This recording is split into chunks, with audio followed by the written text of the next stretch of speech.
Take 5 over here on the Life of an Average Joe podcast. Brandon Navarro, what's up, everybody? Look, what do you want from me? I am in the middle of crap. I can't tell you how bad I don't want to record. I don't. I'm burned out, guys. I'm burned out on the podcast. I'm drinking wine. I'm burned out on the podcast. I'm burnt. I am burnt out. It's exhausting. I'm having equipment failures left and right, so now I got to sink more money into the show, which is fine. It's long overdue. I had 2 of my lights go out. I don't like these headphones, so now I got to get new ones. These are my running headphones. My second pair of busted headphones are over there, and now these are starting to go, and they're actually pretty good recording. On top of that, my tripod is screwed. My second tripod I don't really like. Everything is breaking at once. I don't like the position of where my desk is. I want to go back to the other side so I can record. But I have stuff over there right now. I'm stressed out. And this is a fun show, too. Yay for fun. Let me bitch. Just let me bitch. You know what? Just let me bitch for a minute. And then we'll get into fun stuff. I hate back to school. I hate back to school. I hate the fact that, besides the obvious, I hate how they demand that you check on a regular basis for updates for what's going on in the school system, like in the school year. So we're getting ready to prepare to return back to school because Texas is stupid early, right? And they send out a couple emails, boom, boom, a couple different things. No real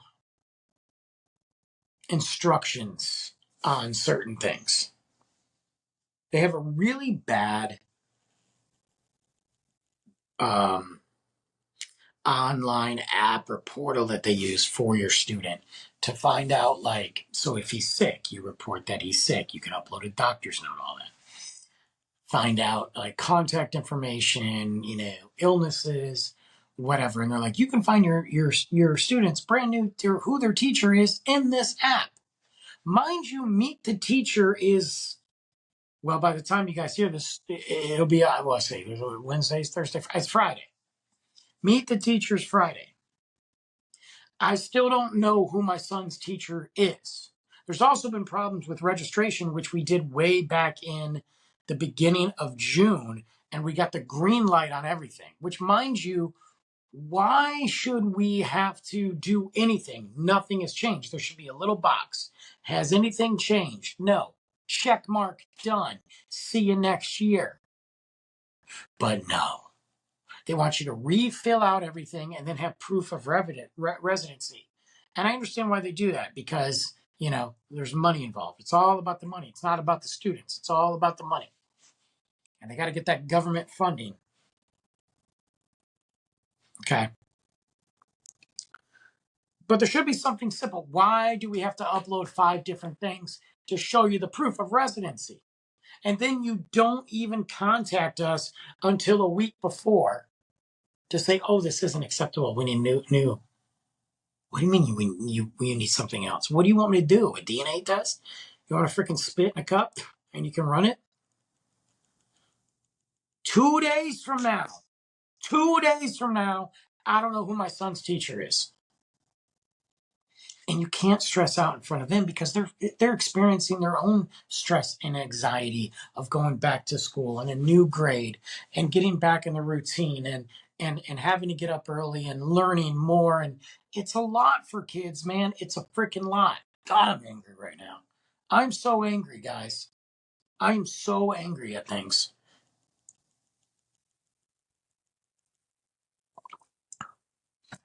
And I can't even say, hey, your teacher's name is this. So I'm just going to go to the school on Friday and be like, where's my son's class at? That's not cool. We need to know, man. So I got to call them tomorrow morning because they said they'd do it about a week out. Well, it's a week out and we ain't got none. And we're going to meet the teacher. I don't even know who the teacher is. What if they don't have my son listed? I'm going to throw a fit. I'm going to burn buildings to the ground. Okay. Let's just go on record. Full blown Duke Nukem, frickin' Carlito's Last Stand. Say hello to my little friend. Boom, nukes. I'm a training day that sucker. I'm a Terminator 2 Judgment Day. Pop, pop, pop. Oh, you like that? Potato. Potato. Football to the face. Oh, we're going to gym class? Here's a rope. Throw you out there, Indiana Jones style. Pop, pop, pop, pop, pop. Just popping balloons everywhere. You got the celebration of balloons up? Pop, pop, pop, pop, pop. I'm popping them. Ah, pop, pop, pop. Playing too much Fortnite. Anyway, I'm annoyed. And I hate how they make you buy. I'm doing this because it's like a list. It's like, go here, go here, go here, go here. They make you buy all this crap. They don't send you a list, but they make you go to the website to go, oh, what does second grade need? Well, second grade's all the same. Why do we need 6 glow sticks? Not glow sticks. 6 glue sticks. 4 binders. 3 eraser. Who am I buying for? One student or everybody? And at the end of the year, when he empties his desk out, guess what? Those crayons that you made me buy him, they don't even look like they've been used. Why did I buy 3 packs of crayons? And in his box, he's going back with 1. You're telling me he used the other 48 crayons the entire school year? How much coloring are you doing? I hate this place. God, I hate it. Oh, man. And there's just no communication. And they don't care. Like, if you don't figure it out, if you don't fit that criteria, if you're not sucking the teat of the district and involved in donating money, they don't care. They don't want anything to do with you. If you're not the ideal parent, the cookie cutter, oh, let me show up with my Stanley and be like, oh my God, we went to Chick-fil-A for Spirit Night. If you don't live and breathe that school, they don't talk to you, man. I'm not living and breathing that school. That school's job is to get my son prepared for life. And I'm there to deprogram him from all the bull crap that you're teaching him. How it's do this, do this, do this, and sucking the life out of him. I'm here to make sure that doesn't happen. I'm not going to sit here and, well, we got a spirit night, guys. Don't worry. We're never going to ask you for anything. We have a spirit night. Why? So you can go. And then they sit there and give the kids flyers. Oh, hey, Chick-fil-A tonight. Don't forget to tell your parents. Well, then all his friends are going to Chick-fil-A, and he's like, Dad, I got to go to Chick-fil-A. What? There's $20 on food that I don't even like. What the fuck? Dude, God. I'm going to lose my mind this year, guys. Well, we're going to stop, and we're going to talk about it. Because last week or the week before, I always do this thing as summer winds down on the calendar for as far as back to school goes. I always do this thing with my kid where we have like, hey, it's our last hurrah. Not necessarily like a trip, but like we're going to eat good snacks. We're going to drink some pop. We're going to stay up late, watch movies. We're going to play video games. We're going to go to the pool. And we're going to have like a little end of summer bash before that routine, that very strict routine, which I know I adhere to it. I will see about everybody else in this world. But that very strict routine.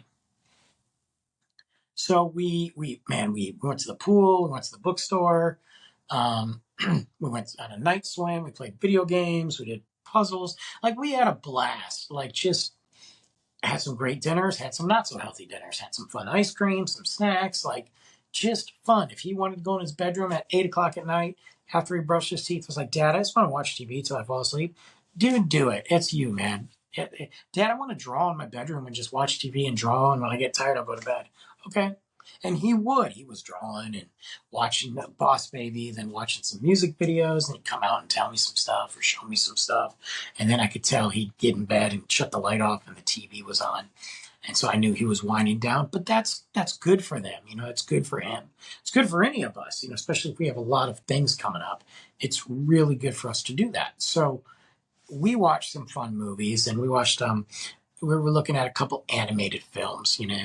And he's particular on his animated movies. He doesn't like a lot of animated ones, but we watched Despicable Me and all that, and it got me thinking of some animated movies that I love, what I consider to be some of the best, and what I consider to be my favorites. I have the hiccups. Excuse me. My favorites, and I started thinking because animation has changed so much, and there's so many different categories of animation, and so many different styles, from the classics to 3D to like what Pixar does to, anime. And it's really hard to say these are the best animated films of all time because that's really subjective. But some of them are considered the best, and some of them just hold a special place in my heart because of what they are. Like maybe I grew up on them. And I started to dig back, to some of those classics. I was born in 1978, obviously, right? But there are a couple old films that aren't even good animation, and they're really not even good movies, but they do something for me on the nostalgia factor. Matter of fact, about 6 months ago, eight months ago, I just went back and rewatched these. And that's The Lord of the Rings. Now, they had The Hobbit. They had three films, okay?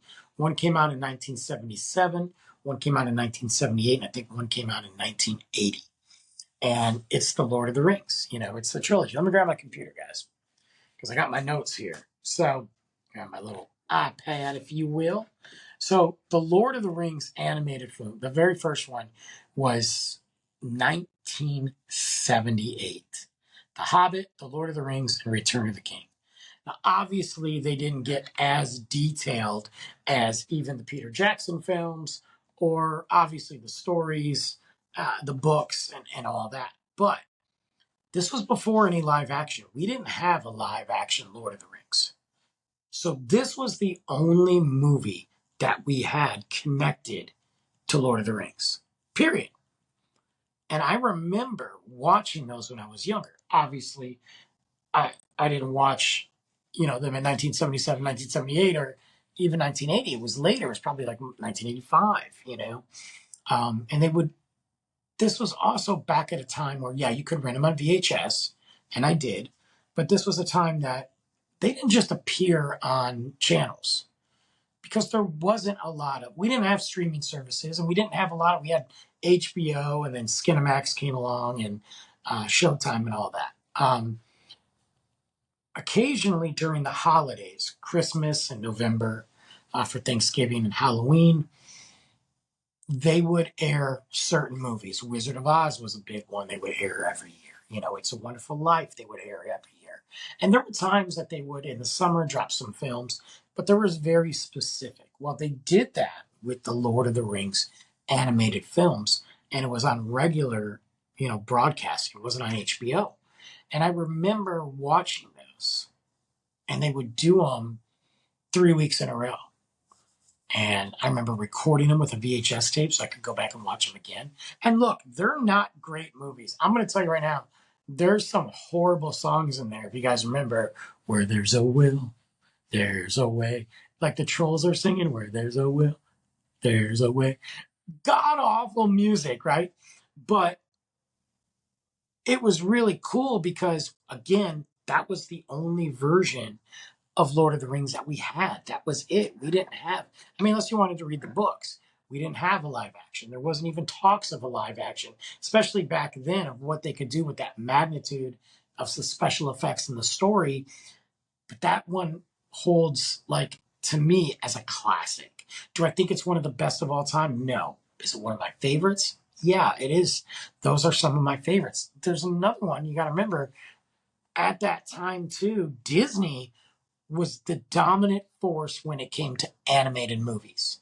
everything from Snow White and Cinderella and, this is pre-Little Mermaid, Pinocchio and all that. They were the kings.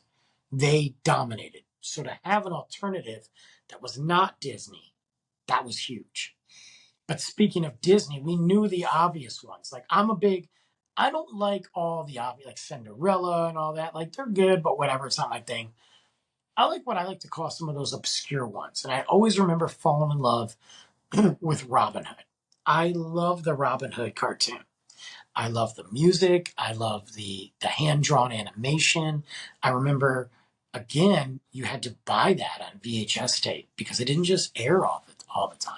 Sometimes it would, and it was a very special moment on the Disney Channel, But they would put it in the vault. They always said it's going back in the vault, and we don't know when it's going to come back. And Disney would do that to where you couldn't even rent it anymore.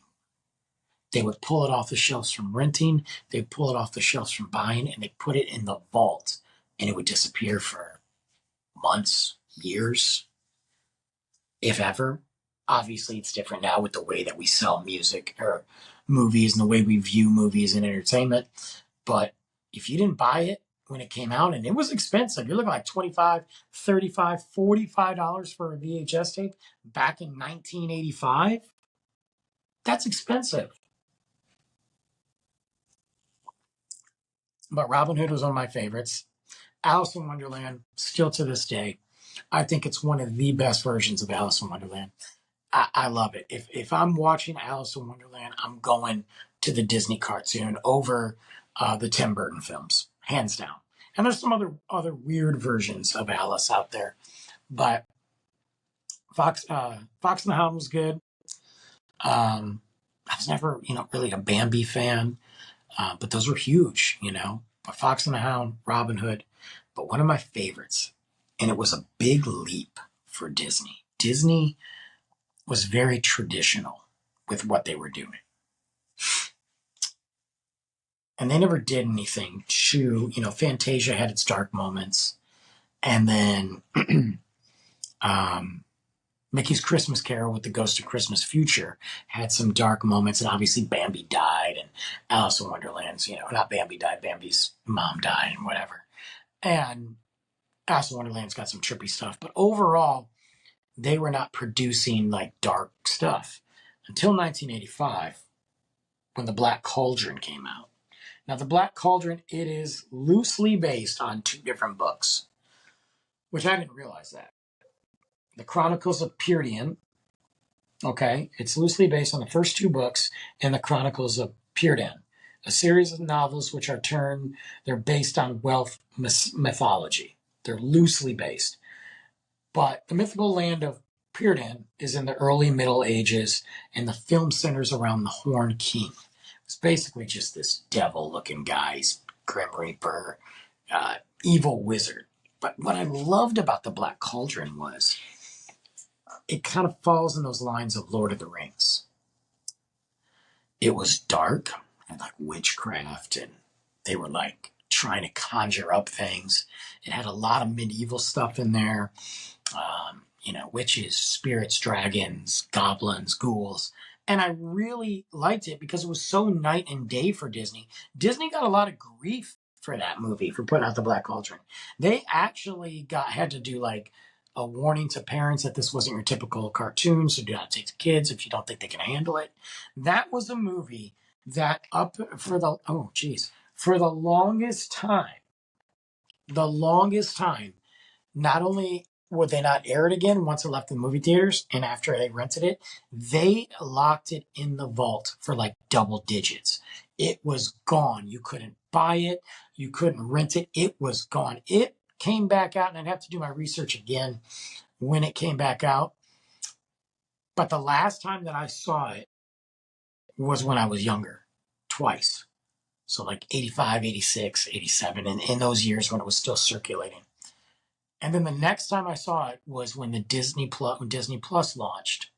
And I remember Luke was very little. He's probably like one and a half, maybe two. And we put on Toy Story, and I got to introduce him to Toy Story and all that. But they had Black Cauldron on there. And that was the next time I had seen it, some 40 years later. Um, One of my favorites. I absolutely think that we can sit there and say it's not the best, but for Disney at the time, for what it did and what it is, absolutely one of my favorites. I love that movie, The Black Cauldron. I own it. I'm looking at it right now. I've got it on Blu-ray. I'm super happy about that. And I think there were others, as we progressed on those animated films, you got into like Aladdin, which is amazing. And then you got The Beauty and the Beast, which is pretty enjoyable, and Little Mermaid and stuff like that. Aladdin was, dude, mind blowing. I mean, from the voices, to the story, to the animation, like that is just a phenomenal animated movie. And I mean, obviously Disney did stuff like Tangled back in 2010. They did all kinds of things, but they started to have, competition as well. And I think about some of those movies that aren't Disney and pre-Pixar or even during Pixar. Because, I mean, let's not take away from Pixar. What Pixar did with Toy Story, what they did with Monsters, Inc. I think some of the best movies are Toy Story, Monsters, Inc., Up, Onward. I'm partial to Luca. I think that's a cool movie. I think I'm forgetting Finding Nemo.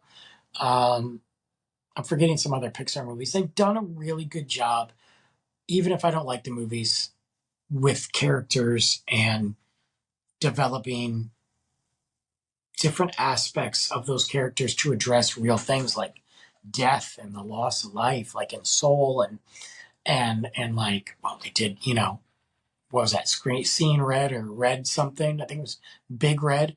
Literally a movie about a girl going through her period. Like what? And she transforms into this big giant red panda.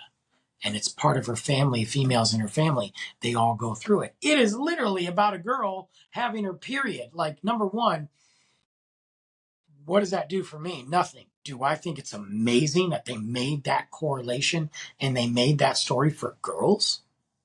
I love it. I hats off. I know it didn't do great, but hats off to them for that. That's creative and innovative. One of my favorite movies is Robots by DreamWorks. I believe that's DreamWorks Animation. DreamWorks is a sleeper, by the way.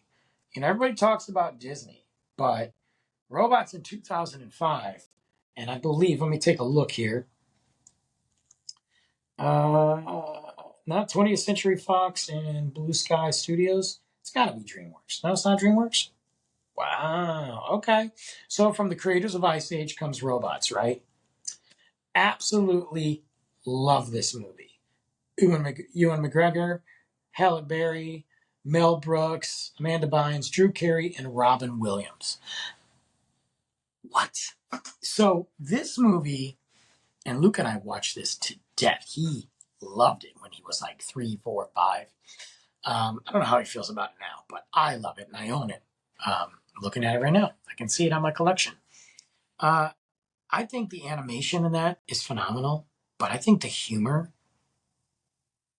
is just hilarious. It's about a robot who wants to be an inventor. He wants to move to the city and he wants to be an inventor. He wants to invent things. He wants to, change the way the world works because that's what he is. He likes to fidget. And he doesn't want to get a job like his dad. He wants to do better than that. And he is an older robot. So he's using old parts to kind of build himself back up. Well, there's a new corporate CEO, mega robot, who wants everything shiny, out with the old. Gentrification right there. And it's really cool to, number one, see the story, the connection with him and his parents and his friends, but also really what's happening in this movie is happening in real life. It's happening in Frisco, Texas. Out with the old, in with the no, and with the new. Wow, I can't talk. They are literally in Frisco, Texas. I'll put this over here. They're literally building. They're going down Main Street. They're expanding Main Street finally. All those businesses are suffering because of it. Some businesses are not going to make it. They know that. So that they can build a parking garage and a new park. buying up old houses, knocking them down, putting new houses in. And everybody's like, oh, it's going to be great. Is it? I mean, I'm not going to dive into the history of Frisco and what I think they messed up on, but it's literally out with the old, in with the new. And that's what this movie is. And I really enjoyed it. Robin Williams, I mean, do I have to say anything about it? The voice, it's like Genie, just an iconic character. And I think that's one of the best animated films of all time. It doesn't get talked about enough.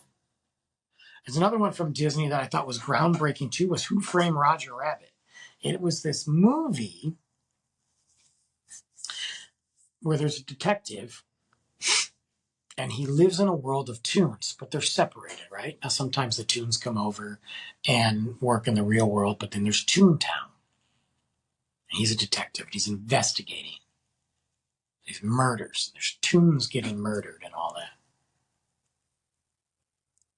What is so cool about it, besides the cast and the adult humor, is this was one of the first, and I know there was others, but one of the first major blockbuster where they had this live world, live action, human beings mixed with animation. And we were seeing those characters connect. And then when they went to Toon World, it was like Anything Happens. And it was also one of those movies where at the end of the film, we not only saw Mickey Mouse and all the Disney characters and new characters, we saw them align with like Bugs Bunny and Ducky Duck. Now you gotta remember that's WB. WB, Porky the Pig, and Marvin Martian are standing next to Pluto. Like unheard of. A funny movie, awesome animation, great concept, killer cast, one of the best animated films of all time, hands down, and a true Disney creative classic. Who Framed Roger Rabbit? Nothing tops it. I know they've done it 1,000 times since. Nothing will compare to Who Framed Roger Rabbit. Hands down. I love that movie. And it was just so unique to see. And we have other films, like I think like Ice Age looked good. I don't really hold that as one of the best. Um, Wild Robot just came out a couple years ago. Absolutely stunning. Number one, a great movie. Luke and I saw it. He loved it. But it wasn't just a great movie and a great story. It was beautiful. I told my dad to watch it. And, because he'll watch cartoons sometimes, animated films sometimes. But I told him to watch it. And he did. He liked it. It is just, you're looking at the animation, you're looking at the way they do things, and I'm just, the leaves were changing colors, and I'm like, are those real? Just a beautiful movie. So even if you're not a fan of the story, which I don't know why you wouldn't be, that movie is phenomenal. The Iron Giant is another one. I think that just stands the test of time. Just an amazing film with an amazing story. When you're looking at it from a superhero perspective, we've seen a lot of animated superhero films. I go way back though to Batman: Mask of the Phantasm. Number one, it was the same, style as the animated series, which was phenomenal. But here they created a new villain and an amazing story while still having the Joker be this master, centerpiece. But you had this other part that had nothing to do with, in a way, with the Joker, and it felt new, but very much felt like Batman. I still think Mask of the Phantasm is probably the best animated film out there. They did one with Sub-Zero that was pretty good. It was called Sub-Zero, and it was with Mr. Freeze. That came after, and it was pretty good. It wasn't as good as this, though. This is absolutely perfect. It and everything felt like, and it was also released in movie theaters, which I thought was really cool. So that's another one that I enjoyed. Monster House, I love. It's kind of creepy. The animation's kind of weird, kind of goofy, but it's borderline like not Nightmare Before Christmas, but it's got a couple moments. It's not clay or stop animation, but it reminds me of that. But it's about a guy who, he was building a house for his wife, and she was overweight, and people kept on making fun of her, and she fell and died. And he built the house over her body and tried to make the perfect house for her, but the house essentially turned into her. So when kids would come by and get on the lawn, the house would try to kill them. Like, the house was possessed by the spirit of his dead wife. It's crazy. It's Luke and I watched it a bunch of times, usually around Halloween. That's a crazy animated movie right there. And I loved it, I think you can count like Nightmare Before Christmas as an animated film, but not.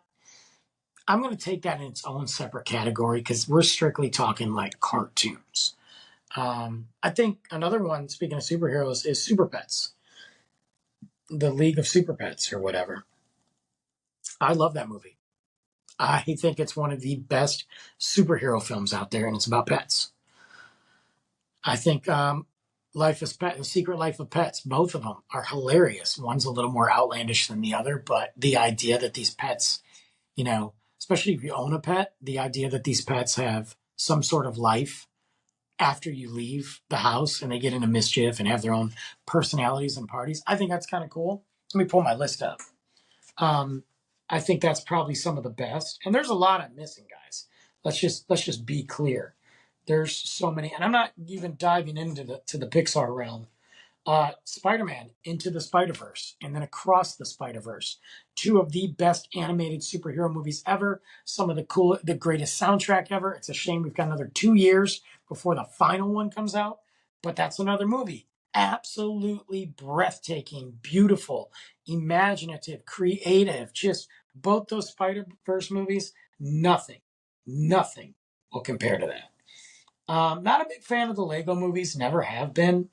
That's just me. I think, Puss in Boots. Shrek is great, but the Puss in Boots film, The Last Wish, one of the best animated films. Visually, from a story perspective, they do such a good job. It's amazing what they do in these movies when they develop these characters better than they do in live action films. There's a couple really good ones on Netflix too. The Sea Beast is a great one. I had to give them a shout out. The first How to Train Your Dragon, good God, just amazing. Yeah, see, there's a lot of them. Let me go down my list here. Bolt, I put that as like a nice addition to the movies, but Wreck-It Ralph, bro. Ralph Breaks the Internet and Wreck-It Ralph. Yep. That's up there for me, with like that Roger Rabbit type vibe. Because here it is about video game characters that are in the video games. And once they're done doing their job is to go to these video games. And no different than football players or anything like that, they have a role. The quarters go in, they have a role. But once the store closes, they have their own life.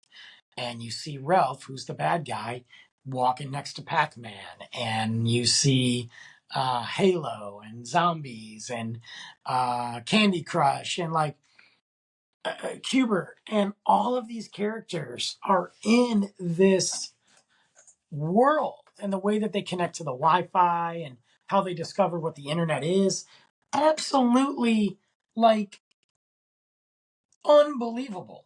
I love it. I love Wreck-It Ralph and Ralph Breaks the Internet. I think they're some of the best ones.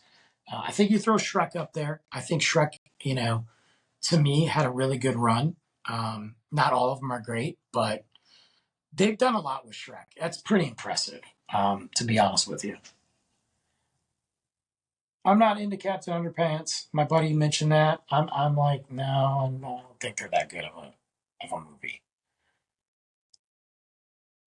Uh, you know, let's look at what South Park did. When South Park came out, what that show was doing and still is doing is unreal. And then they made a movie for everything that they couldn't do on Comedy Central. They made a movie. I don't think it's one of the best movies ever, but I think you have to look at it for what it is. Groundbreaking for what they did and what they were introducing into the animated films. That's just my opinion. Madagascar's had a good run. I don't think they're great. That's just me. I don't think Trolls is great. I think it's overrated. Um, I don't like Cars either. I just not into it. Hotel Transylvania is pretty good. I think Megamind and Monsters vs. Aliens, 2009, 2010.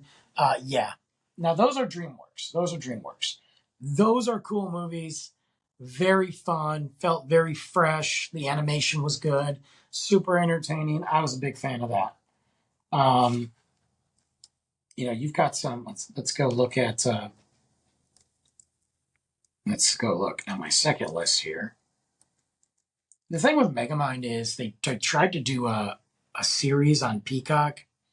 It sucked. And a sequel, an animated series and a sequel, and they both sucked. I tried to watch it and I couldn't. Sometimes you don't need to mess with it. You just need to leave it alone. But the first Megamind, absolutely great. Watership Down. Oh my God, a dark. If you guys aren't familiar with Watership Down, I mean, I know it's a graphic novel, or it's a novel, but that came out in 1978 too. And Watership Down, it's British animated film, and the big deal about it's how graphic it is. It's not a Disney flick, okay? It's really about nature and what happens to animals and rabbits in particular. How there's vicious predators that hunt rabbits, how they're trying to survive in the world, and humans and other breeds of rabbits that will kill them. Like, it's bloody, but I liked it. Shocker. Another one to go with that, I think, would be when we're talking classics, is The Last Unicorn. What a freaking dark movie that is, man. I always thought The Last Unicorn could have been if they redid that live action, that's a possibility. I think that's a possibility. Secret of Nim was another one I grew up on. A lot of these ones are just downright dark, too. Like, there's nothing peaceful about these movies. They're bloody and really good, though. I mean, that's what I like, right? I grew up, watching that type of stuff and like We're Back. That was fun. Um, and we haven't even gotten into the classics like Ghost in the Shell or Totoro, the animated ones that we can all get behind. That again, really, really like tell a character's full story in an animated film. That's what those are. And I think people tend to look at animated movies and say, yeah, they're just animated films, like they're for kids. There's nothing for kids about Last Unicorn, okay? Or Osmosis Jones. Osmosis Jones. You guys remember Osmosis Jones? That dude taught us about germs and bacteria. It was a science movie. Came out in 2001, man. Just like a wild comedy animated film. And that's another one that kind of crossed over, had a little moments of live action. Chris Rock, Lawrence Fishburne, Bill Murray, Molly Shannon. That is a live action. They kind of take it one step further because the animated part is happening inside your body as somebody's about to die or have a heart attack. And they literally talk about cholesterol and what happens as you're about to have a heart attack. And it's a movie. It's a cop movie. It's a buddy cop movie, but it's inside your body. It's so weird to me. William Shatner's in it. I just, again, I think that's one of the most another creative way to teach somebody something, but also to teach plenty of people something, kids and all that, but make it entertaining. We don't get a lot of that anymore. We just don't. But Osmosis Jones was another good one. And there's 1,000 other movies, guys, that I could sit there and talk about. I think, though, when you sit there and you look at the different films and you look at what Pixar's done, the classic Disney stuff, DreamWorks, WB. I just watched one where it brought Porky Pig and Daffy Duck. It's on HBO Max, and I think it's The Day the Earth Blew Up. Brand new. They released it in movie theaters. I just watched it. Hilarious. I'm so glad they did this type of movie. They did another one, which was like another Roger Rabbit style with Chip and Dale. Not the dancers, the the chipmunks. Unbelievably hilarious. Came out like right around 2020, 2021 on Disney Plus. Recommend it. That's where we got Ugly Sonic. We got a lot of characters in that. I love that movie. Like, that's the stuff that we need. And I hope that we get back to, although the computer animation and what Pixar is doing is great, I hope we get back to that hand drawn stuff, to the classics. You can still do that and have a really good story and have really something fun to look at. It doesn't have to be so polished. I mean, you're not going to go back to 1977 Lord of the Rings, but I think that you could really dive into a different realm and draw new people into the animated movies. Now they're taking animated movies and making them live action. That doesn't always work. But what about giving us some more animated films and not just a Shrek 5 or not just a Secret Life of Pets 3 or Minions 12? Like, there's a lot of characters you can do, and there's a lot of, creative things out there. I think kids would watch it. I think adults would watch it, but you got to be fresh. And those movies were so unique. You're not getting that type of movie nowadays. You're not getting the Osmosis Jones in 2025, almost 2026. You're not getting The Last Unicorn in 2025, 2026. You're just not. Back then, they were like, this is an animated movie, and this is the story, and we're not going to dummy it down, and we're not going to make it less bloody. Or just, this is the story, so watch it, or don't. We don't care. Nowadays, it's like, well, if we change it, and I mean, they're doing it with cartoons. They're doing it with series on Disney Plus and other shows and other streaming channels. They're bringing animated films like Invincible or animated shows like Invincible. Obviously, South Park, Boss Baby hit spinoffs. There's a lot of animated shows out there. But let's start transitioning those to movies. Let's make some really good animated movies. Because what I just named is classics. So let me know what you think about the animated films, guys. Let me know if I missed a ton. I have like probably 20, 30 more on my list. But let me know some of your favorites. What ones would you like to know more about? What ones did I not mention? What do you like? Do you agree? Do you disagree? You can always reach me at thelifeofanaverageJoePodcast.com. You can reach me on social media. Email thelifeofanaveragejoepodcastbn@gmail.com. I'm going to go calm down and unwind before I get even more mad about school. So come back next week. We got a lot more to talk about.